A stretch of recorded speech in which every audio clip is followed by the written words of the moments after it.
1977 proved to be a pivotal year for the Star Trek franchise because that was the year in which a little film called Star Wars was unleashed to the masses, and I assume you all know what happens from there.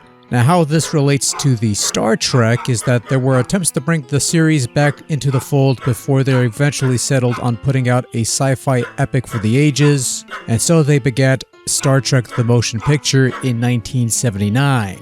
And I assume you all know what happens from there. But if you don't worry about it because none of that is relevant to today's subject matter. Star Trek the Motion Picture released in 1982 for the almighty VECTREX Arcade System.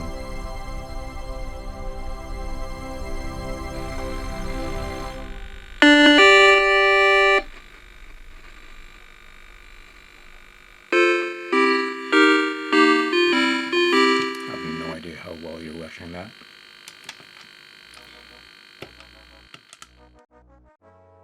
Star Trek the Motion Picture, motion picture, was basically 50% beauty shots of the Starship Enterprise and 50% sex metaphors.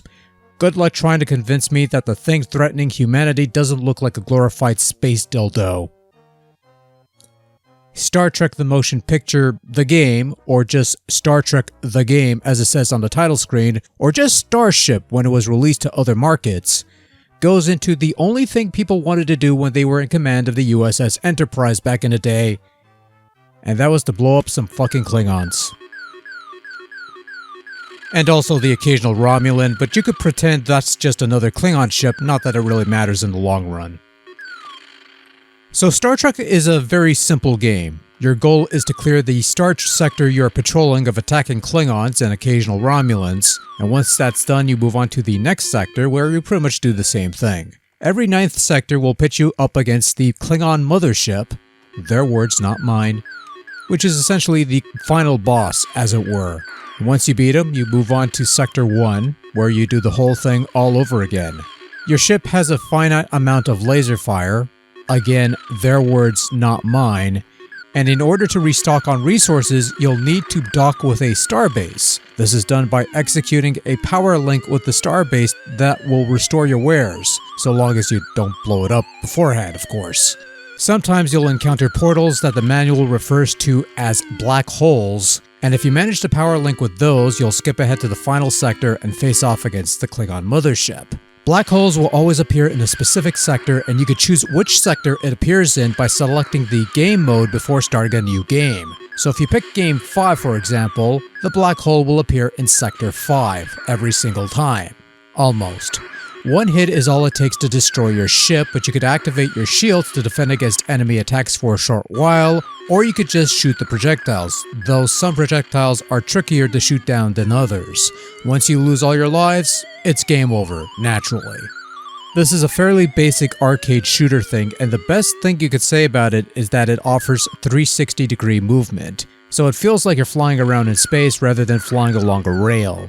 Control is fairly basic and functional, though the game doesn't make use of the analog stick, so there's no precise movement or anything of that sort. I would have liked to have seen a radar system implemented so you could keep track of everything where everything is within your current sector, but as it is, it plays fine. For what it's worth, Star Trek sports some decent vector graphics, and the general shape of the enemy ships are somewhat Klingon-like, but only in the barest sense. You could easily change the name of the game to something else and it really wouldn't have mattered. And that's what they eventually did. At the very least, the scaling of the ships are fairly smooth, which is probably standard stock fare for the VECTREX, I suppose. And it's vector graphics. Sound department isn't too bad, but again, nothing really special. You have a couple jingles that play, none of which can be described as Trek-like. Sound effects are fairly stock sound effects. The power linking sound with the starbase is somewhat grating, but there is a volume knob right there if that hurts your ears a little too much. Not much you could do about the static though, that's part of the VECTREX charm, I suppose.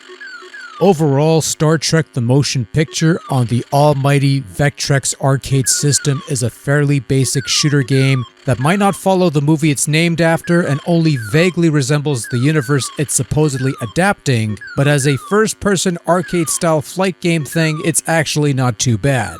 It's not what I would call one of the better Star Trek games, nor would I even consider it one of the VECTREX greats, but it does what it does well enough, and that's all you can really ask for with a game like this.